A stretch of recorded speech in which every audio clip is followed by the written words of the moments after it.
Originaire de Dreux, née en 1980, Amélie Linné est diplômée d'un master d'art plastique à l'université Paris 1. Elle consacre sa pratique artistique à la création d'éléments réalisés à partir de matériaux recyclés, comme des boîtes ou encore des bouteilles en plastique, et de pâtes autodurcissantes. Ces éléments sont ensuite disposés, selon la thématique abordée, dans un fond de décor peint pour constituer une mise en scène maquettée en vue d'en créer des images photographiques fixes. Les maquettes sont ensuite démontées et seul reste la photographie. Les thèmes de ces photographies sont variés. On y trouve la place de la femme dans la société, l'autorité de la société ou encore l'environnement. La création lui permet de raconter une histoire et la transmettre au public via une série photographique. À l'Arsenal, Amélie Linné présente la matière propre de sa création, habituellement reliée strictement à l'atelier de production. L'espace mezzanine, situé au premier étage, est pour elle une extension de son atelier. Là s'accumulent les éléments scéniques devenus œuvres à part entière. Ce diorama, ainsi constitué, donne à voir un paysage séquencé, réunissant plusieurs événements marquants de l'actualité et qui ont pour lien un déchaînement de la nature et ses effets sur notre monde. Tsunamis, inondations, réchauffement climatique, incendies, tremblements de terre, etc.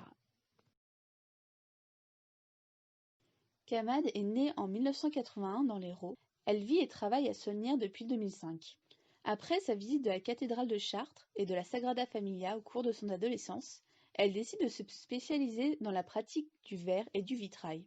Elle entre au Centre d'études et de recherche de formation des arts verriers à Pantin et reçoit le diplôme de compagnon verrier européen.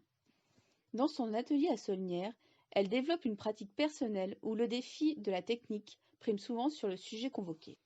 Gutstein est une artiste américaine née en 1974. Après des études d'art graphique à Paris, elle décide d'entreprendre une formation de mosaïste. Elle vit et travaille à Nogent-le-Roi depuis 2015. En parallèle de sa pratique, elle enseigne la mosaïque à Chartres et à Dreux dans le cadre d'ateliers. Dans sa pratique artistique, comme dans son mode de vie, l'animal est une figure centrale auquel elle apporte un infini respect, si ce n'est un amour fraternel. Chacune de ses pièces, qu'elles soient objets tridimensionnels ou portraits bidimensionnels, constitue pour elle les membres de sa famille. Kamad et Gutstein se rencontrent à l'arrivée de Gutstein sur le territoire. Tous deux investis dans les notions d'écologie, décident de créer une pièce commune sur cette thématique, chacune avec sa propre technique. L'œuvre prend ainsi racine dans la problématique du réchauffement climatique et matérialise visuellement la fonte des glaces au pôle sud. Ainsi, articles scientifiques, vues satellites, conférences forgent leur regard sur la situation réelle du pôle et viennent agrémenter la carte mentale de leur projet ainsi que la matière même de l'œuvre en cours de réalisation. L'œuvre n'étant pas achevée, l'Arsenal expose l'ensemble du processus de création. Leurs outils, leurs machines, leurs recherches, à la fois scientifiques, mais aussi leurs recherches à partir des matériaux et des techniques, y sont visibles. Chaque visiteur peut suivre ainsi l'évolution du projet en temps réel, puisque les artistes viennent compléter les œuvres semaine après semaine.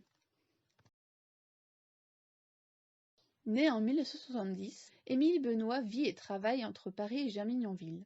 Diplômée de l'École nationale supérieure des beaux-arts de Paris, elle partage sa pratique entre trois médiums, le dessin, la sculpture et l'installation.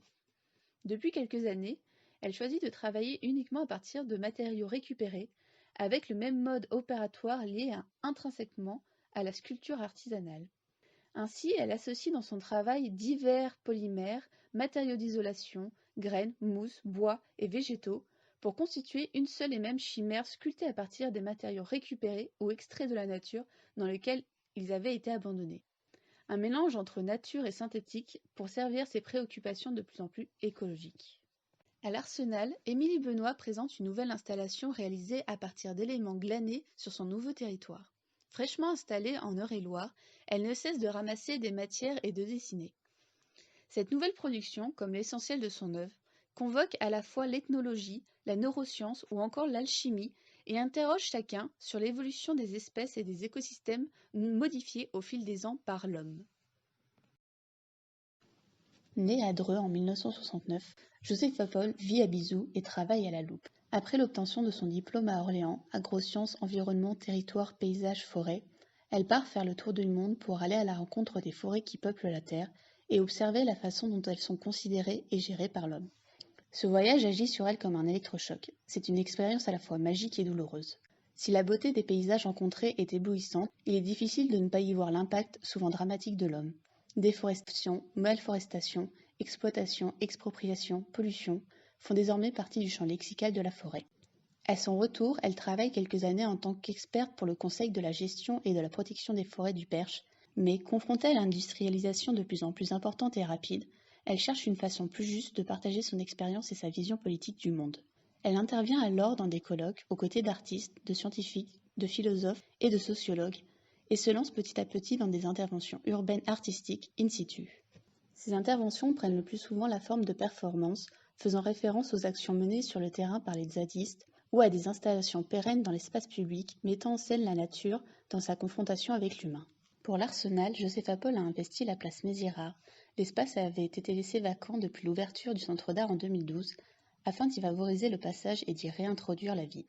L'artiste a planté 11 arbres pleins de promesses, gage d'un futur meilleur. Cependant, ces arbres censés apporter de l'ombre et de la fraîcheur aux passants, de l'oxygène aux vivants, sont circonscrits dans des bacs en béton qui les empêchent de grandir. Cette promesse ne serait donc qu'une illusion, une façon pour l'artiste de nous mettre en face à nos propres comportements, à nos responsabilités et nos contradictions en ces temps d'urgence climatique. Elle nous interpelle, nous rappelle que ce sont nos modes de vie et de production qui en sont la cause, que nous avons précipité notre planète dans ce qu'elle considère être, avec d'autres, plus un événement limite qu'une époque, celui du capitalocène. Au-delà des petites astuces qu'on prône pour polluer moins, il nous faut, selon elle, plus essentiellement repenser notre place avec précaution et courage pour donner à la nature la sienne.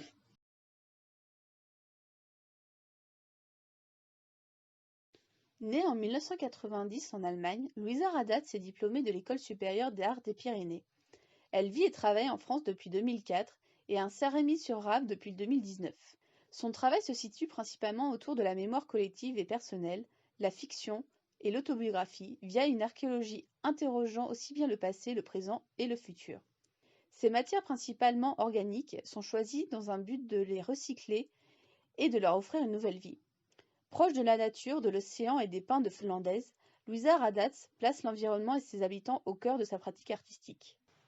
L'installation suspendue, constituée de matières organiques enduites de latex, l'envol obscur évoque autant le contexte de production, la survivance des végétaux et le système de conservation de la matière. Le fait même de piéger la nature dans du latex fait référence aux recherches pour les conserver et fait visuellement référence aux marées noires. Née à Paris en 1963, Sylvie Mazereau est diplômée en arts plastiques à l'université Paris 1.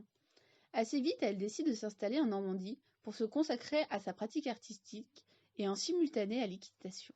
Au début, elle s'attache à ne pas créer de distanciation entre les deux univers. Reconnue pour ses peintures équestres dans le milieu du cheval, elle choisit peu à peu de s'en éloigner en profitant d'autres sujets, notamment les paysages de son territoire. Peintre et sculpteur, elle aime associer à sa peinture des éléments issus de ses trouvailles et archives, comme de la dentelle ou des perles. À l'occasion d'une exposition en 2011, elle choisit d'ouvrir sa pratique artistique à la sculpture et aux formes apparentées à la tour de Babel. Ce sujet qu'elle déploie autant sous forme de tour que de planète, tout droit sorti d'un récit de science-fiction, accueille des maisons individuelles réalisées en pâte autodurcissante qui, une fois accolées les unes aux autres, forment une sorte d'essaim ou de familistère. Un lieu commun du futur que l'humanité aurait choisi in extremis pour permettre la survie de son espèce. Un refuge permis par la construction toujours plus haute en cohabitation pour éviter la montée des eaux. En cherchant à élever l'humanité toujours plus haut, en vain, l'artiste convoque l'ensemble des scénarios de science-fiction les plus pessimistes et nous interroge sur notre relation à l'environnement et à ses mutations pour éviter le phénomène de la tour de Babel. Né en 1979 à Marseille, Thomas Malinder vit et travaille entre Paris et Saint-Victor-de-Buton. Parallèlement à ses activités de plasticien, il monte une collection intitulée The Fun Archaeology, où il glane et répertorie les images issues de la contre-culture au sens large du terme. Cette fameuse bande d'images vernaculaires qu'il a appelées les images de rien est la matière même de sa production. Issu de la génération d'Internet, il se positionne en archéologue du quotidien. Il archive ces images, les confronte, puis les intègre, les imprime et les fait apparaître sur de multiples supports.